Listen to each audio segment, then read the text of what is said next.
What's up YouTube? This is Print Practical.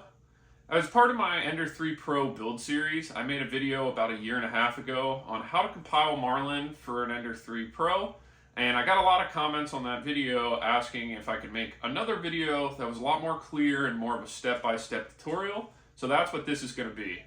Alright, so before we hop into the video, hit that like button, hit the subscribe button, it helps me out a lot. Let's talk about what we need to do here in order to compile Marlin. First, we need to download Visual Studio Code. This is really a text editor that has a bunch of extra functionality built into it, but that's what we use for the build environment for Marlin.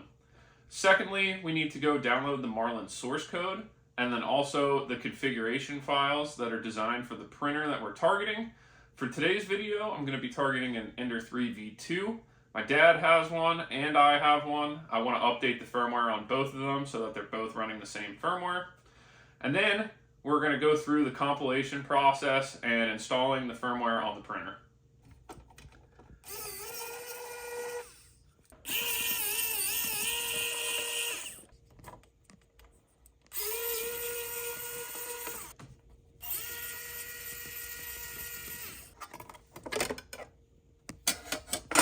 Okay, this is hard to get a picture of, but there's three things we need to know from our motherboard. The version, 4.2.2. We need to know the letter that's written on the SD card, which is B. And then also we need to know the model number on this processor here, which is really hard to see. I'll take a picture of it. But we need those three things to be able to compile the firmware for this printer. So now we have all the information we need to compile the firmware for our printer. So let's go about doing that. Just to let you know, all the links to the software and the firmware files and stuff like that, I'll have all that down in the description. So don't bother trying to type it from my URL bar. Just go down in the description, click on the link, and it'll bring you right to where you need to go. So the first thing you need to do is download VS Code.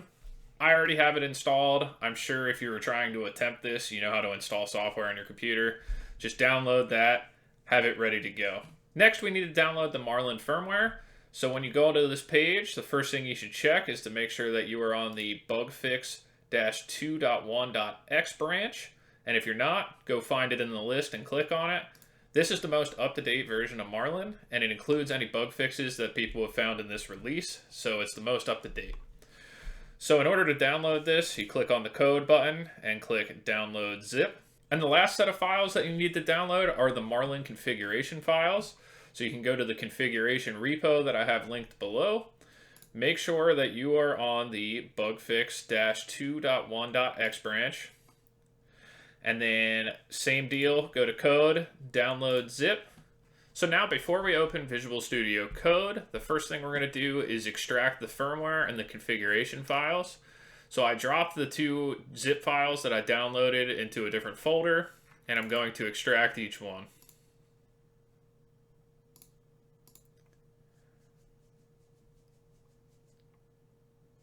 So that is the main Marlin firmware. And this is the configurations.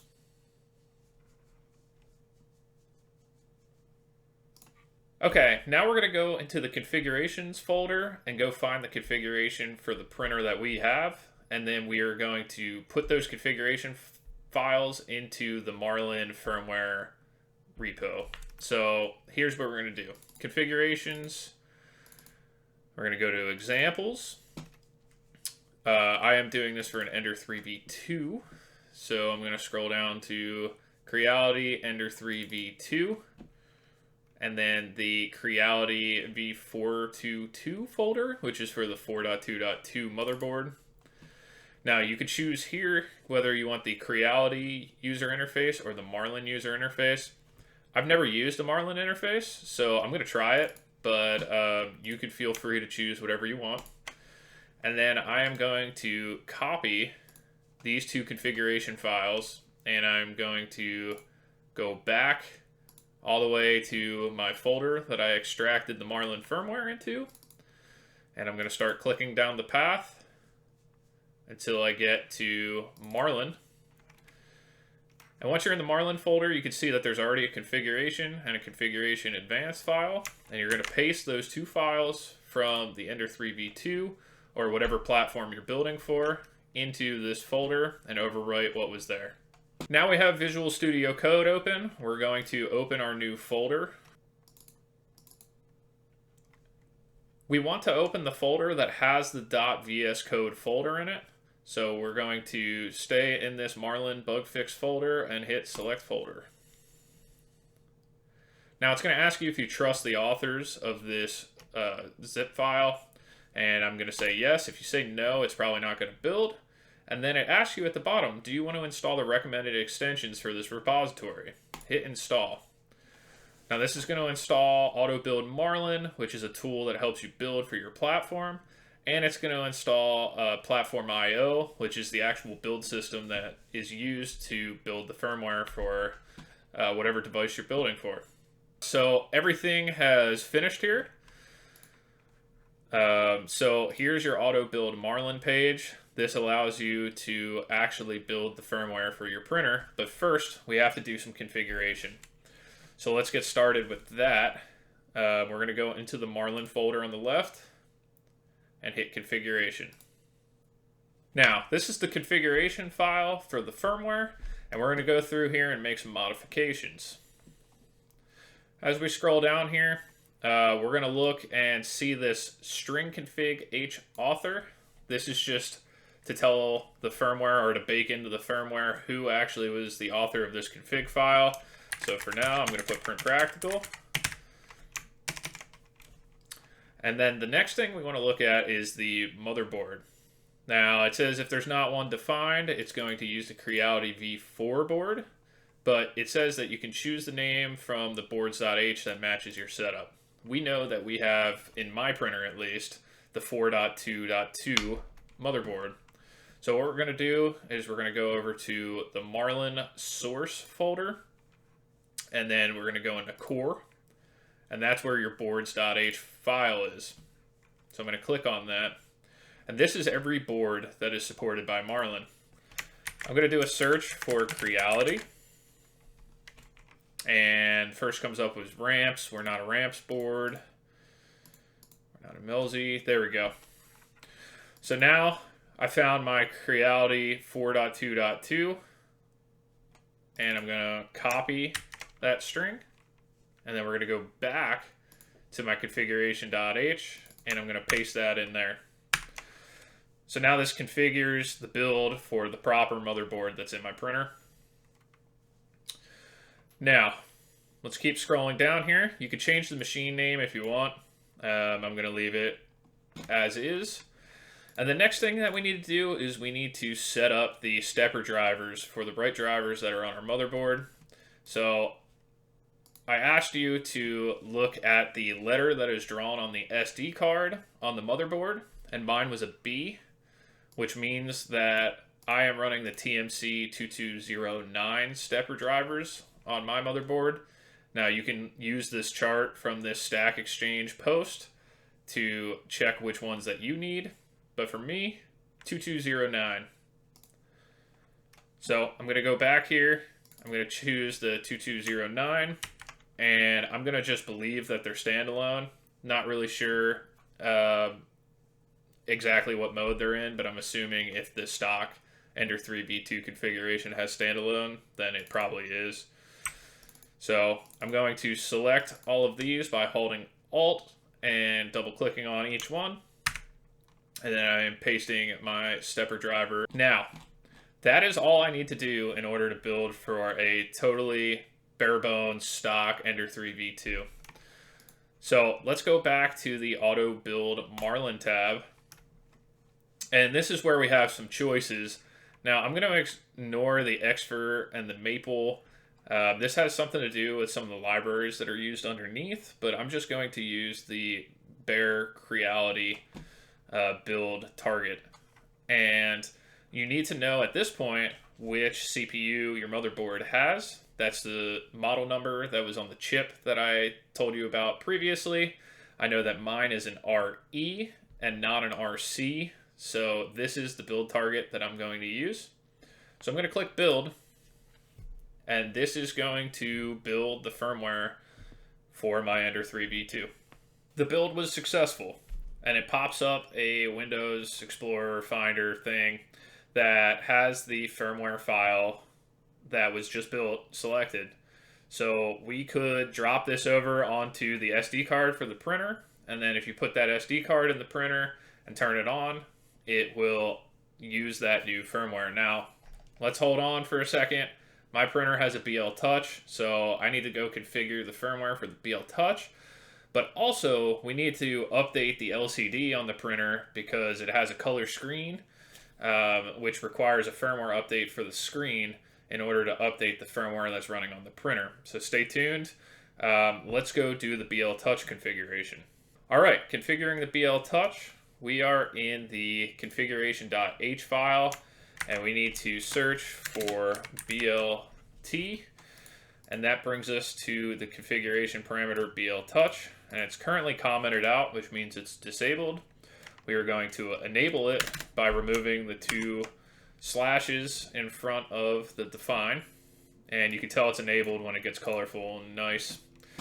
Now, I also noticed in the stock configuration.h file, the probe manually macro is enabled, and you can only have one probing method, and we are using our BL Touch. So we need to disable that.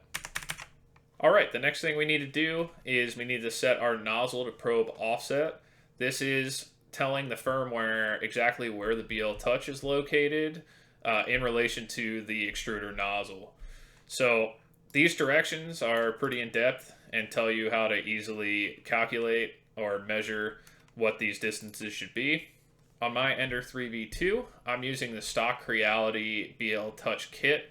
So I know that it is -43 for the X offset and -7 for the Y. And all this is saying is that the BL Touch is 43 millimeters to the left of the nozzle and 7 millimeters in front of the nozzle. That's just a best estimate. I measured this when I first installed the BL Touch a while ago, but yeah, it's pretty easy to measure your own setup. So just measure it if you're not using, the exact same setup as me, and then you put those values in here. Let's talk about this setting. The Z-Min probe uses Z-Min end stop pin.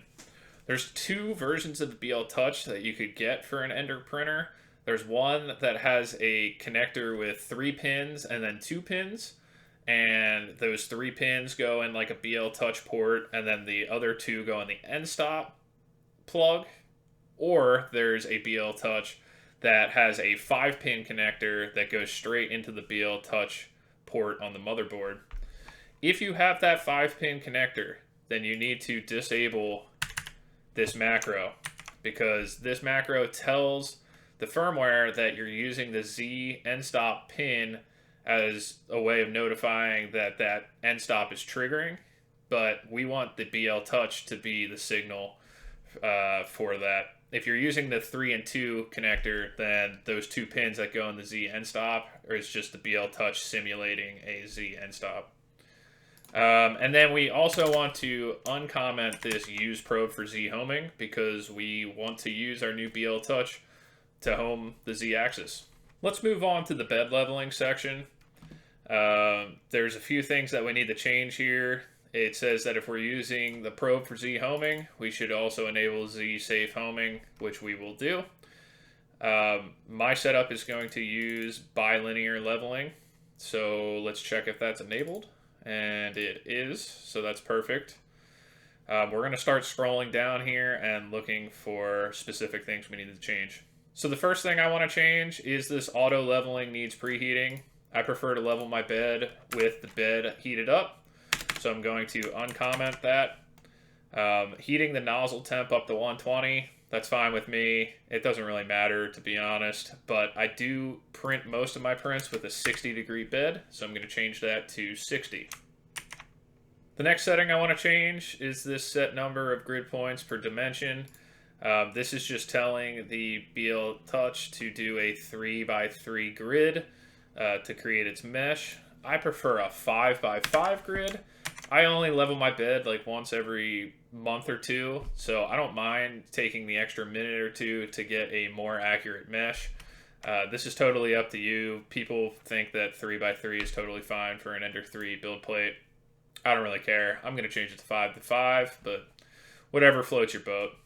Now we're seeing our Z safe homing feature. We should turn this on according to the documentation. And that's it for the normal configuration.h file. There's one thing I want to change in the advanced file. So let's go over there. And I'm going to search for baby stepping. Now, baby stepping, I specifically want to enable baby step Z probe offset. What this allows you to do is when you're running a print, you can fine adjust your Z probe offset or your Z axis offset while the print's going on, just so you can dial in that Z offset and get the perfect squish on your build plate. So I highly recommend turning that setting on, and that's it for the advanced configuration. Let's return back to the auto build Marlin and rebuild. I'm going to clean, and then I'm going to rebuild this, and this should be our final firmware. So here's our final firmware. We're not ready to install it yet. Since I have an Ender 3B2 and it has a color screen, we need to update the screen before we update the firmware, or just nothing's going to show up on the display. So on the configurations GitHub, if you go to your model printer, specifically for the Ender 3B2, it has a README which describes exactly how to identify the screen that's on your printer and how to update it. So I know that I have a DWIN display based off of this information that is here. And in order to update it, I need to format a micro SD card to be FAT32 with 4K cluster size. This is very important. If you do not make it a 4K cluster size or FAT32, the update of the display will fail. So make sure that you do that, and I will show you that in a second. We're going to copy the DWIN set folder over to the SD card, and then we're going to put it in the back of the unit, turn on the printer. It should show that it finished the update, and then we will go on with flashing our main firmware. So let's get this SD card formatted. My SD card's plugged into the computer. I'm going to right click it, and I'm going to click format. Now you can see it's already set to FAT32. And you need to make sure this is set to 4096, which is 4K. If you don't set it to that, you're going to run into issues. Also, if you have an SD card that's bigger than 16 gigabytes, I don't think Windows gives you the option to have an allocation size of 4K. So you need to have an SD card that is 16 gigabytes or less. So we're going to format this.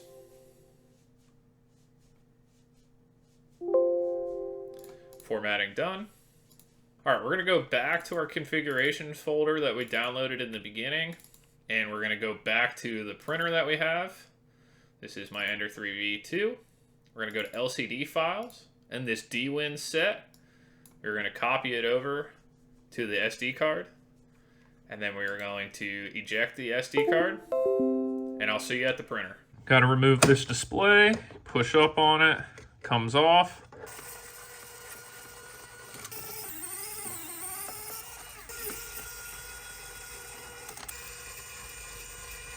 So the back pulled off after taking the screws out, and I'm just going to throw the SD card in there.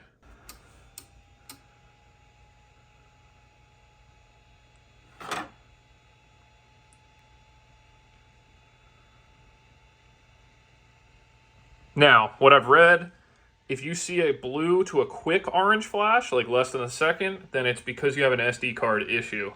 That took a while to go blue to orange, so that was a successful install. Now that the display is done updating, we're going to reformat our SD card. Now, I don't know if having a 4K cluster size matters for the actual printer, but I'm just going to format it like that anyway, since it's already set like that. So I have my rebuilt firmware. I'm just going to copy that over to the SD card and eject it. And I'll see you at the printer to finish this up. The SD card is installed. I just booted up the printer. The screen may stay black for a little bit while it's loading the firmware. There we go. Okay, we can see now we're running the Marlin UI. And it looks like the Marlin UI is made for the screen to be horizontal, which I was unaware of. Well, that's it. My Ender 3v2 is now running the most recent version of Marlin, and it's running with the Marlin UI and the configuration changes for the BL Touch. This was pretty easy. I did not know that the Marlin UI is set in a horizontal orientation, so I will probably print out a mount to move my LCD to be on its side. I do like what it looks like though. It looks super clean and it looks like all the detail information is printed a lot larger than the normal Creality UI. Maybe I'll make a video on that later on.